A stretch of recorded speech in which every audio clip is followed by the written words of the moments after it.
Good morning बच्चों। आज हम पढ़ेंगे कक्षा 7 विषय विज्ञान अध्याय 12 पादप में जनन भाग 2। मेरा नाम निशी अरोड़ा है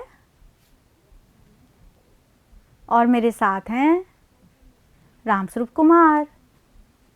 प्यारे बच्चों, भाग 1 में हमने पादपों में जनन के विषय में जाना कि पौधों में जनन किस प्रकार से होता है, कौन कौन से जनन अंग होते हैं। बच्चों, आज हम इस अध्याय के प्रश्नोत्तर करेंगे। शुरू करें बच्चों।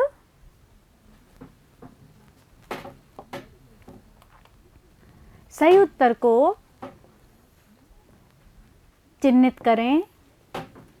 बच्चों, इस प्रश्न में हमें 4 विकल्प दिए गए हैं। हमें सही विकल्प के सामने निशान लगाना है। नंबर 1, पादप का जनन भाग होता है उसका पत्ती या पर्ण, तना, मूल या पुष्प। कौन सा होता है बच्चों? पुष्प। पुष्प पौधे का जनन भाग होता है, तो हम यहाँ निशान लगाएंगे। नंबर 2, नर और मादा युग्मक के युग्मन का प्रक्रम कहलाता है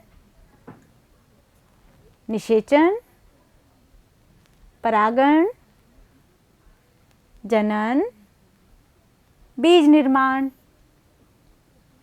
बच्चों, नर और मादा युग्मक का युग्मन निषेचन कहलाता है। नंबर 3, परिपक्व होने पर अंडाशय विकसित हो जाता है बीज में, पुंकेसर में, स्त्री केसर में, फल में। बच्चों, बीज में ये ऑप्शन गलत है, पुंकेसर का भी गलत है, स्त्री केसर का भी। अंडाशय किस में विकसित होता है बच्चों? फल में। तो हम यहाँ निशान लगाएंगे। नंबर 4, ब्रायोफिल्म अपने जिस भाग द्वारा जनन करता है वह है तना, पत्ती, मूल या पुष्प। ब्रायोफिल्म पत्ती के द्वारा जनन करता है।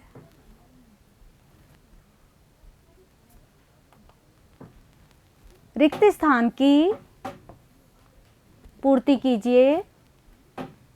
बच्चों, इस प्रश्न में हमें रिक्त स्थान भरने हैं। नंबर 1, ऐसे पुष्पों को जिनमें केवल नर अथवा मादा जनन अंग होते हैं डैश पुष्प कहते हैं। क्या कहते हैं बच्चों? एक लिंगी पुष्प।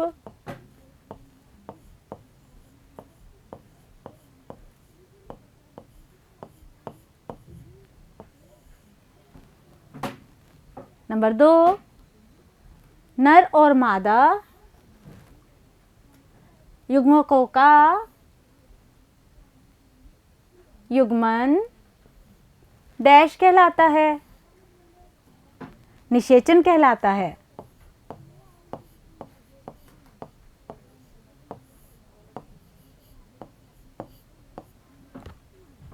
नंबर 3, बीज प्रकीर्ण डैश डैश और डैश के द्वारा होता है। कैसे होता है बच्चों? पवन, जल और जंतुओं के द्वारा। तो हम यहाँ लिखेंगे पवन, जल और जंतुओं के द्वारा।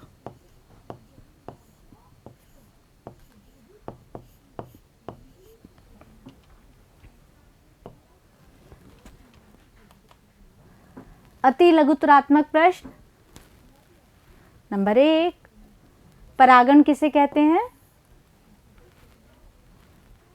उत्तर, परागकणों का परागकोश से पुष्प के वर्तिकाग्र पर स्थानांतरण परागण कहलाता है। नंबर 2, कायिक प्रवर्धन किसे कहते हैं?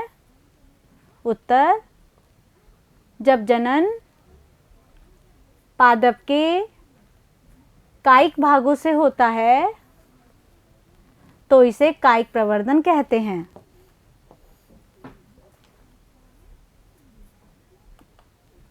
नंबर 3, पुष्प के जनन अंगों के नाम लिखो। उत्तर, नर जनन अंग पुंकेसर, मादा जनन अंग स्त्री केसर। लघुत्तरात्मक प्रश्न। अलैंगिक जनन की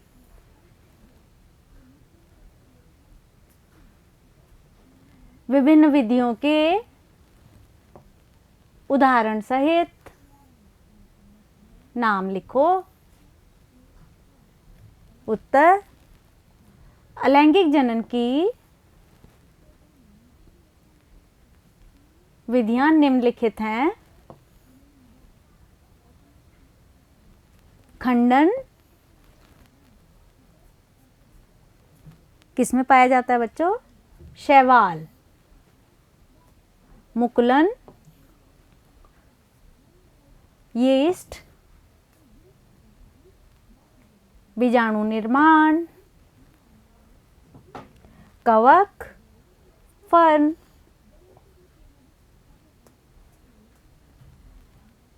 कायिक प्रवर्धन गुलाब, आलू, ब्रायोफिलम।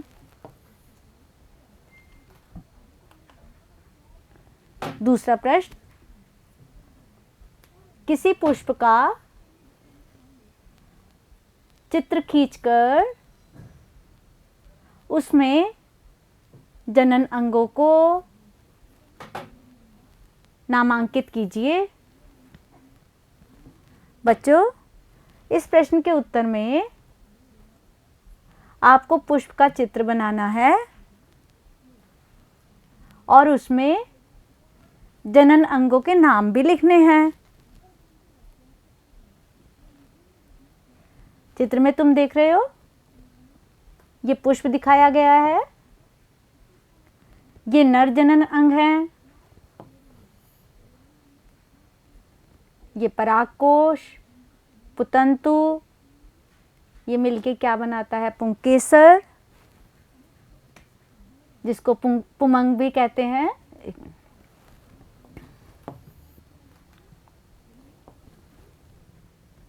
इसे पुमंग भी कहते हैं। यह नर जननांग है और ये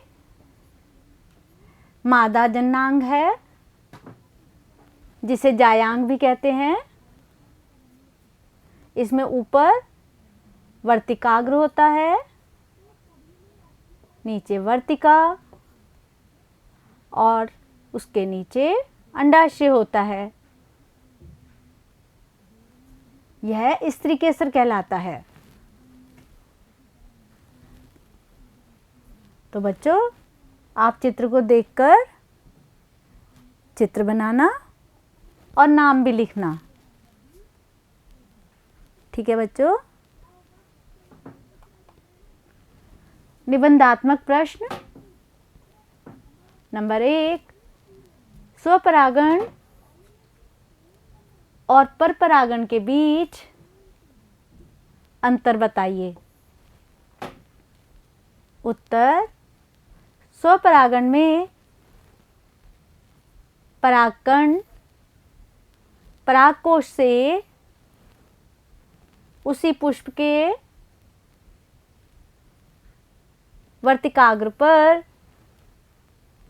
स्थानांतरित होते हैं। परपरागण में परागकण एक पुष्प के परागकोश से उसी प्रकार के दूसरे पुष्प के वर्तिकाग्र पर स्थानांतरित होते हैं। दूसरा प्रश्न,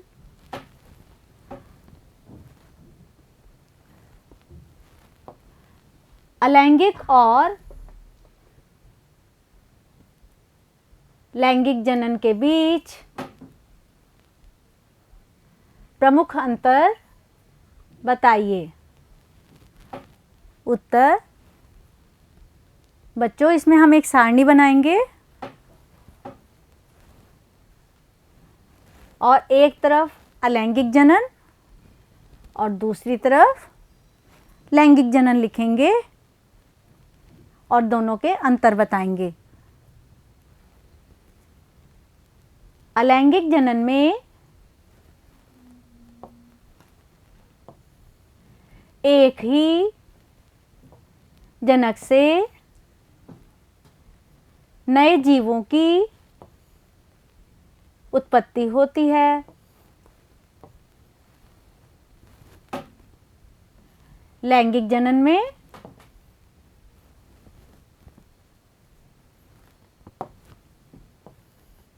नर व मादा जनक के द्वारा नए जीव की उत्पत्ति होती है।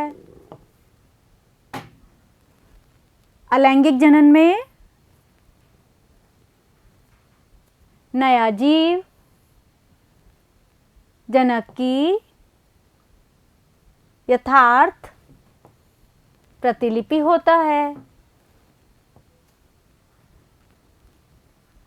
लैंगिक जनन में नया जीव जनक से कुछ भिन्न होता है।